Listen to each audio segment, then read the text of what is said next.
नमस्कार दोस्तों, मैं आपका अपना लॉजिकल गुरुजी। गाइस, आप लोग सभी लोगों का वेलकम करता हूं आपके अपने यूट्यूब चैनल पे। तो गाइस, आज का जो हमारा टॉपिक है वो है लीनियर सेटिंग। गाइस, एग्जामिनेशन के अंदर हमें लीनियर सेटिंग का एक 5 मार्क्स का फिक्स क्वेश्चन मिलता है। यानी हमारे इस टॉपिक के साथ में हम अपने एग्जामिनेशन के अंदर अपने 5 मार्क्स को कवर कर सकते हैं, है ना। तो सबसे पहले ये देखते हैं कि लीनियर सेटिंग में जो रूल्स और रेगुलेशन रहते हैं वो तो नॉर्मली रहते हैं, लेकिन लीनियर में होता क्या है कि जब भी आप पर्सन को यहां बिठाते हैं तो ये जो पर्सन होते हैं इनमें से भाई या तो ये पर्सन नॉर्थ की तरफ देखता है या तो ये पर्सन साउथ की तरफ देखता है। ठीक है, अब नॉर्थ या साउथ से यहां पर क्या फर्क पड़ेगा। देखिए, अगर ये पर्सन नॉर्थ की तरफ देख रहा है तो इसका राइट हैंड इस साइड होगा, इसका लेफ्ट हैंड इस साइड होगा। वहीं पर अगर ये पर्सन साउथ की तरफ देखता है तो राइट हैंड इस साइड आएगा, लेफ्ट हैंड इस साइड आएगा। यहां तक बात समझ में आ रही है। और जो पर्सन हमारा नॉर्थ की तरफ जब फेस करने वाली लाइन होती है तो अगर सारे बंदे नॉर्थ में देखते हैं तो हमारी उस लाइन का राइट कॉर्नर हमेशा ये वाला होता है और लेफ्ट कॉर्नर हमेशा इस साइड वाला होता है। अगर सारे बंदे साउथ फेसिंग करते हैं तो हमारी उस रो का राइट कॉर्नर इस साइड हो जाएगा, लेफ्ट कॉर्नर इस साइड हो जाएगा। लेकिन अगर किसी एक लाइन में नॉर्थ और साउथ का कॉम्बिनेशन है तो याद रखिएगा फिर ऐसी रो का राइट कॉर्नर हमेशा वही होगा जो नॉर्थ के अकॉर्डिंग होता है, लेफ्ट कॉर्नर वही होगा जो नॉर्थ के अकॉर्डिंग होता है। यानी कि आपके नॉर्थ और साउथ के कॉम्बिनेशन में हमेशा कॉर्नर के लिए नॉर्थ को प्रायोरिटी दी जाती है। इस बात को आप याद रखेंगे, ठीक है। चलिए तो क्वेश्चन की तरफ चलते हैं, धीरे धीरे एक्सप्लेन करते हैं। क्या लिखा है, 8 फ्रेंड्स आपको दिए गए हैं ए से एच तक, sitting around a straight line in such a way that some of them facing north and some are facing south.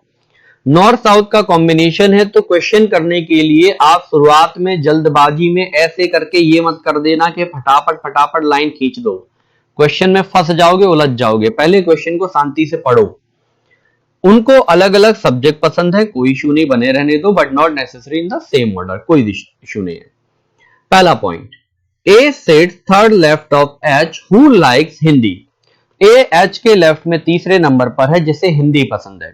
आपको लगता है कि यही तो वो पल है जिसका हम इंतजार कर रहे थे, लेकिन गाइस है नहीं है। क्योंकि आप ध्यान दीजिए, ए को एच के लेफ्ट में बिठाना है, लेकिन एच कहां देख रहा है आपको बताया गया है? नहीं बताया। 8 जगह में से कौन सी जगह पर बैठेगा क्या बताया गया है? नहीं बताया गया है। तो आप कैसे जस्टिफाई कर लेंगे? यानी इस पॉइंट को केवल साइड में नोट करके याद रखना है। मैं नोट कर लेता हूं, एच के लेफ्ट में तीसरे नंबर पर आपको ए रखना है। एच का जो हमारा सब्जेक्ट है यहां पे वो क्या है? हिंदी है। ठीक है, ध्यान रखिएगा, हु से जो भी इंफॉर्मेशन आती है उस ठीक पर्सन के लिए होती है जिसका नाम हु से ठीक पहले है। अब आप कहेंगे सर आपको तो एच का फेस नहीं पता, फिर लेफ्ट इधर ही क्यों रखा? गाइस मैंने केवल याद रखने के लिए रखा है, ठीक है। नॉर्मली हम राइट लेफ्ट जो होता है वो नॉर्थ से याद रख लेते तो इसलिए ऐसे रखा है। आप कहीं भी रखिए, आपकी अपनी श्रद्धा है। बस ऐसा रखिए कि आपको दोबारा क्वेश्चन में ढूंढना ना पड़े।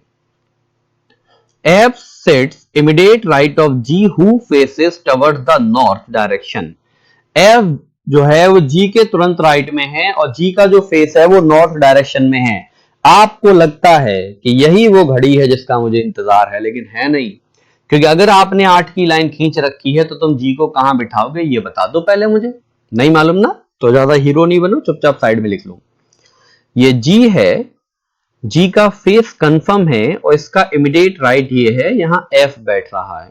आगे देख लेते हैं, F does not sit adjacent to A। आपको ये बता दिया गया है, मतलब कहना चाह रहा है कि जो F है वो A का पड़ोसी नहीं है। बना रहने तो हमारा क्या जा रहा है, F does not sit extreme end of the row।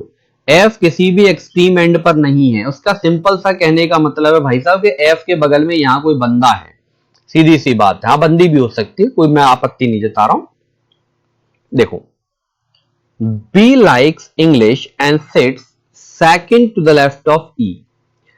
E के लेफ्ट में सेकंड नंबर पर B है और B का जो सब्जेक्ट है वो इंग्लिश है, कोई इशू नहीं।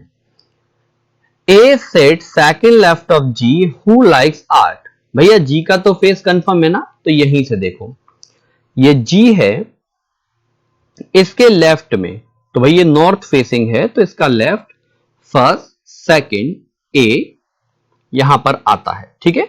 जी के इमीडिएट राइट में एफ है और एफ के बगल में भी एक बंदा आएगा, आपको मालूम है। यहां तक कंफर्म हो रहा है। अब देखो, अब यहां पर बात आ रही है एच की, कि एच को भैया क्या है, हिंदी है, और एच के लेफ्ट में ए है थर्ड नंबर पर। अब तो देखो, आप एच को अगर यहां रखें तो थर्ड नंबर में क्या ए आ सकता है? नहीं आ सकता है, क्योंकि फर्स्ट सेकंड थर्ड ए आ सकता है? लग तो रहा है कि सर आ जाएगा, चांस तो बन रहा है।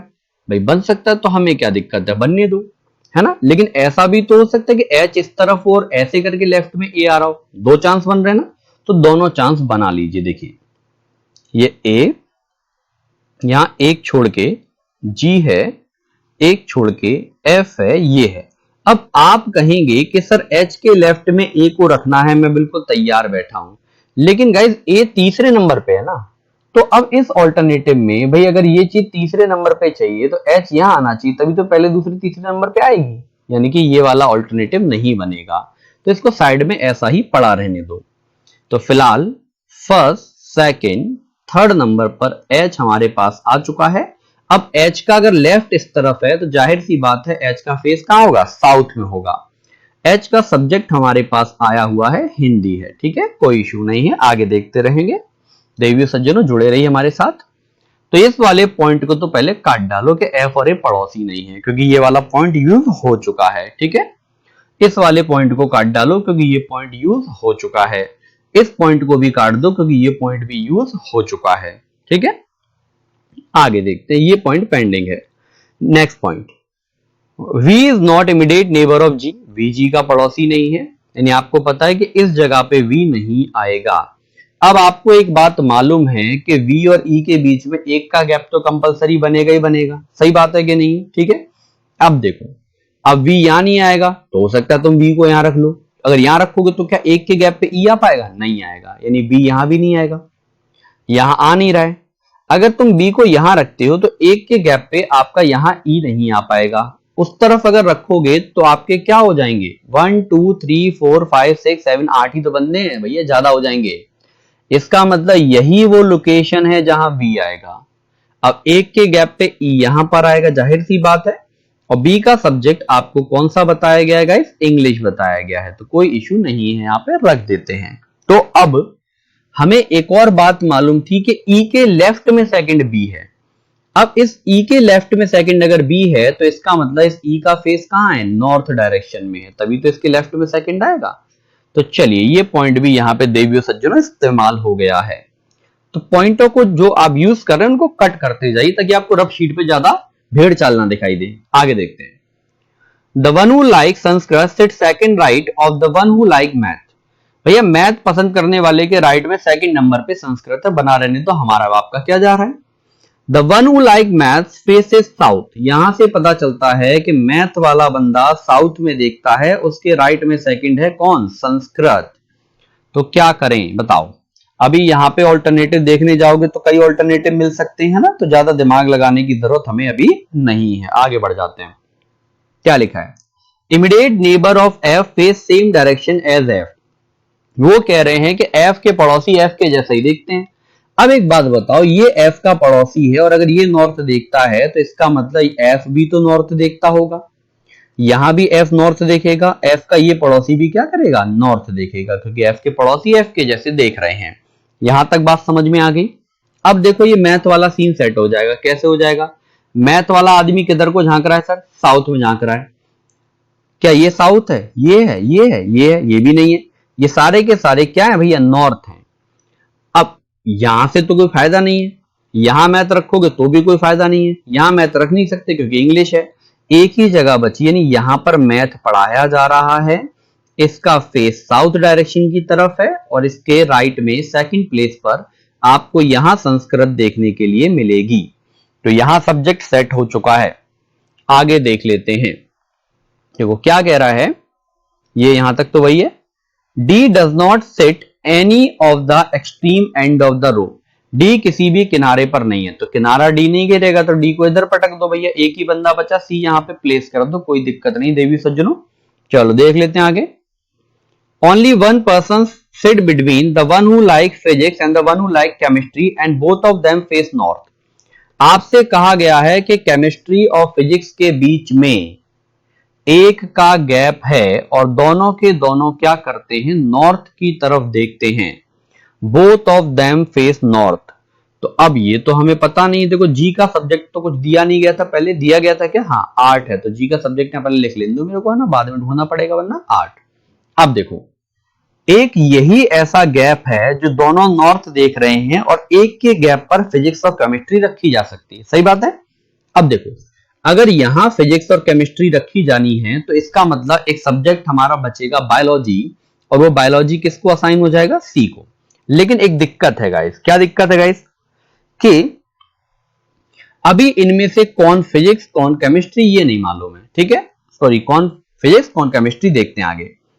C does not sit adjacent to the person who like chemistry। C का पड़ोसी केमिस्ट्री को पसंद नहीं कर सकता भाई साहब किसी कीमत पे। इसका मतलब C के ये पड़ोसी फिजिक्स पसंद करेंगे और ये वाले भाई साहब केमिस्ट्री पसंद करेंगे। सब्जेक्ट सारे सेट हो चुके हैं, बस इन दोनों के फेस मिलना बाकी है। अभी फेस मिला देंगे, देखी थे, कोई दिक्कत वाली बात नहीं है। चलो देखो आगे देख लेते हैं। ये हो गया A does not like chemistry, वैसे ए को दी नहीं हमने। E sits second left of B। B का लेफ्ट इस तरफ है, यानी B का फेस साउथ में है। आगे लिखा है, यहां देखो लास्ट लाइन में लिखा है D faces नॉर्थ डायरेक्शन। तो गाइस D का फेस नॉर्थ डायरेक्शन में है। तो देवियों सज्जनों सभी के फेस क्लियर हो चुके हैं, सभी के सब्जेक्ट क्लियर हो चुके हैं, इसका मतलब यही हमारा सॉल्यूशन है। पहले मैं आपके प्रैक्टिस के लिए सर्टेन नंबर के 2 क्वेश्चन में आपके पास छोड़ रहा हूं। देखिए पहला क्वेश्चन ये है, आप लोग करेंगे इसको वीडियो देखने के बाद में। दूसरा क्वेश्चन ये है, इसे भी आप लोग करेंगे वीडियो देखने के बाद में। अब थर्ड क्वेश्चन मैं आपको समझा रहा हूं जो कि काफी अच्छे लेवल का क्वेश्चन है। देखिएगा इस क्वेश्चन को बड़े ध्यान से समझिएगा, क्योंकि ये दिखने में सिंगल लग रहा है लेकिन इस क्वेश्चन पर आपको बहुत एफर्ट करने पड़ेंगे, है ना। अगर थोड़ा सा भी आप गलत अप्रोच या गलत टेक्निक से इस क्वेश्चन को करते हैं, आप सुबह से लेकर शाम तक उलझे रहिएगा, क्वेश्चन नहीं बनेगा। देखिए क्या कह रहे हैं, A certain number of persons seated in a row facing north। ध्यान रखिए सर्टेन में हमेशा फेस क्लियर करके दिया जाता है। 3 person are sitting between V and M। Guys जल्दबाजी मत करिए, बस पॉइंट को नोट करते चलिए कि V और M के बीच में 3 बंदे हैं, कोई पंगे वाली बात यहां पर नहीं है, आराम से लिखिए। क्या लिखा है यहां पे, M sits fifth left of N। जो आपका M है वो N के लेफ्ट में 5वें नंबर पर है, ये हमें बताया गया है, कोई इशू नहीं है, आप साइड में लिख सकते हैं कि ये N है, इस N के लेफ्ट में first second third fourth 5th number पर M है। आगे क्या लिखा है, S is an immediate neighbor of N। Side में लिखिए S N का पड़ोसी है, बना रहने दीजिए। आगे क्या लिखा है, 5 person are sitting between S and J। S और J के बीच में 5 बंदे बैठे हुए हैं। As many persons are sit between J and M is same as to the left of V। मतलब कहना चाह रहा है कि J और M के बीच में जितने लोग बैठेंगे उतने ही लोग B के लेफ्ट साइड पर होंगे, ठीक है। अब कितने होंगे नहीं मालूम है, आगे पता चलेगा। A sits at the left end of the row। A line के लेफ्ट कॉर्नर पर है, साइड में लिख लीजिए, A लाइन के लेफ्ट कॉर्नर पर है। F sits 7th to the right of A। इस A के राइट में first second third fourth fifth 6 7th number पर F आएगा, कोई इशू नहीं है, आगे देखेंगे क्या कर सकते हैं। चलिए नेक्स्ट पॉइंट की तरफ आगे बढ़ते हैं गाइस। क्या लिखा है, ये तो हो चुका है यहां तक। Q is the third last person seated in a row when counted from the left end। Left and से अगर आप गिनते हैं तो Q थर्ड लास्ट है। इसका मतलब पता है क्या हुआ कि Q राइट साइड से तीसरे नंबर पर है, तभी इस तरफ से गिनने पे वो थर्ड लास्ट बैठेगा। समझ में आ रही बात। And seats fourth right of H। और यही जो Q है ये H के राइट में चौथा है। तो भैया अगर ये H के राइट में चौथा है तो H इसके लेफ्ट में चौथा होगा। फर्स्ट सेकंड थर्ड फोर्थ, यहां पे आ गया H, कोई इशू नहीं है, बना रहने दीजिए। चलिए आगे देखेंगे। अभी हु, अब ये हु किसके लिए है? एच के लिए। Who sits exactly between S and J. Exactly between S and J का मीनिंग ये हुआ कि एस और जे के बीच में कितने बंदे हैं? 5। तो इनमें 5 में ठीक बीच में एच है। अगर ठीक बीच में एच है तो इसका मतलब ये हुआ कि एस और एच के बीच में भी 2 बंदे आएंगे और एच और जे के बीच में भी 2 बंदे आएंगे। ये पॉइंट यहां पर आपके सामने आएंगे। आगे देखते हैं। At least 2 person sit between N and H. वो कह रहा है कि एन और एच के बीच में एटलीस्ट 2 पर्सन आएंगे। एटलीस्ट 2 का मतलब है यानी कि मोर देन और इक्वल टू 2 आएंगे, है ना, 2 से कम नहीं होंगे। ठीक है, अब देखिए ये पूरा यहां पे सिनेरियो क्वेश्चन का पढ़कर खत्म हो चुका है। अब हम इसे कैसे सेट करें, क्या करें, देखो एक बार शुरुआत करते हैं।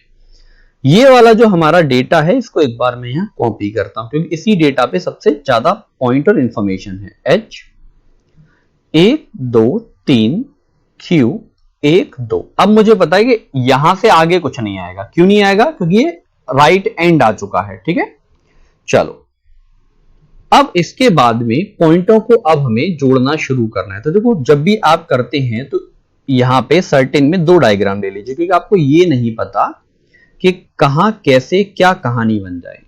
अब सबसे पहले आप इस पॉइंट की तरफ चलिए। देखिए क्या चलेंगे, हमें पता है कि जो H है वो S और J के एग्जैक्टली बिटवीन में। ठीक है, तो अब मुझे पता है S और H के बीच में 2 का गैप है। ठीक है, तो H से 2 छोड़ के S यहां भी आ सकता है और H से 2 छोड़ के S यहां भी आ सकता है। और आपको पता है कि S और N एक दूसरे के पड़ोसी हैं। ठीक है ना, अब यहां पे एनी हाउ N यही आएगा और आपको पता है कि N और H के बीच में 2 या 2 से ज्यादा बंदे आने चाहिए। यही तो लिखा हुआ है ना, एटलीस्ट 2। तो क्या यहां एटलीस्ट 2 है? नहीं है। इसका मतलब ये वाला ऑल्टरनेटिव गलत है। अब यहां पर N अगर आप यहां रखोगे क्योंकि S और N पड़ोसी हैं तो N और H के बीच में 1 बंदा आएगा जबकि कम से कम 2 आने चाहिए। इसका मतलब N इस तरफ है। अब N और M का रिलेशन आपको ऑलरेडी गिवन है तो आप यहां पे 1 2 3 4 और ये 5वें नंबर पर M को प्लेस कर देंगे। यहां तक आपने प्लेस कर दिया। अब आपको पता था कि ये जो H है ये आपका S और J के बीच में है तो 2 छोड़ के इधर S है तो 2 छोड़ के इधर कौन आएगा? आपका J आ जाएगा। देखिए यहां तक पहले बताइए कोई इशू हो रहा है? आपको नहीं हो रहा है अभी, हमको कोई भी इशू हो रहा है? देखिए हमने सारी चीजें यहां तक सॉर्ट आउट कर ली है। अब पहले हम उन पॉइंटों को क्रॉस कर देते हैं जिन पॉइंटों को हम यूज कर चुके हैं। ठीक है, ये पॉइंट हमने यूज कर लिया, ये पॉइंट हमने यूज कर लिया, ये पॉइंट हमने यूज कर लिया, ये पॉइंट हमने यूज कर लिया, ये पॉइंट हमने यूज कर लिया। अब बचा क्या? ए और एफ, ये सबसे लास्ट में नंबर आएगा। क्यों? क्योंकि भैया अभी तक ना तो ए और एफ का कोई कनेक्टिंग पॉइंट नहीं है। अब पॉइंट ये कहता है कि जे और एम के बीच में जितने बंदे हैं उतने ही बी के लेफ्ट में आएंगे। यही कहानी है। ठीक है ना, अब आप जे और एम के बीच के पर्सन गिन लो। 1 2 3 4 5 6 7 8 9 10 11। हमें पता चला कि जे और एम के बीच में 11 बंदे हैं। इसका मतलब बी के लेफ्ट में कितने पर्सन होने चाहिए? 11 होने चाहिए। अब आपको एक चीज पता है कि लेफ्ट वाला कॉर्नर तो ए चला रहा है। भाई लेफ्ट वाले कॉर्नर पे ए बैठा है और 1 2 3 4 5 6 7वें नंबर पर एफ है। सही है, और आपको पता है कि बी के लेफ्ट में कितने बंदे होने चाहिए? 11। 1 2 3 4 5 6 7 8 9 10 11 बंदे छोड़ के ये कौन आ गया? बी। यानी राइट साइड से ए और बी की कहानी कुछ ऐसी है। सही बात है। अब देखो आपको पता है कि ये पॉइंट यूज हो चुका है, ये पॉइंट भी हमारे यहां पे यूज हो चुके हैं। बी और एम के बीच में 3 बंदे हैं तो अब 1 2 3 छोड़ के इधर तो एम आएगा नहीं, तो 1 2 3 छोड़ के इधर एम आ जाएगा। सही है। अब एम और एन के बीच में 1 2 3 4 बंदे हैं तो 4 बंदों के बाद में यहां पे एन आएगा, एन के बिल्कुल बगल में एस आएगा और एस के बाद में फिर आप 2 लोग अगर छोड़ोगे तो एच आ जाएगा, फिर एच के बाद 2 बंदे छोड़ोगे तो जे आ जाएगा, जे के बाद में क्यू है और क्यू के बाद में भी 2 पर्सन है। यानी आपका जो ओवरऑल सेटिंग है वो ये बनेगा गाइस आपका। यानी आपको इतना सॉल्व करने के बाद में दोबारा से सेटअप जमाना पड़ेगा पूरे क्वेश्चन का। आई होप आप लोगों को ये कॉन्सेप्ट समझ में आया होगा। जो 2 क्वेश्चन आपको होमवर्क के लिए दिए आपने प्रैक्टिस करिएगा। अगर आपको वीडियो अच्छा लगा है लाइक करिएगा, कमेंट करके बताइएगा और चैनल को सब्सक्राइब तो कर ही दीजिएगा। ठीक है गाइस, चलिए मिलते हैं नेक्स्ट वीडियो के अंदर। Thank you so much.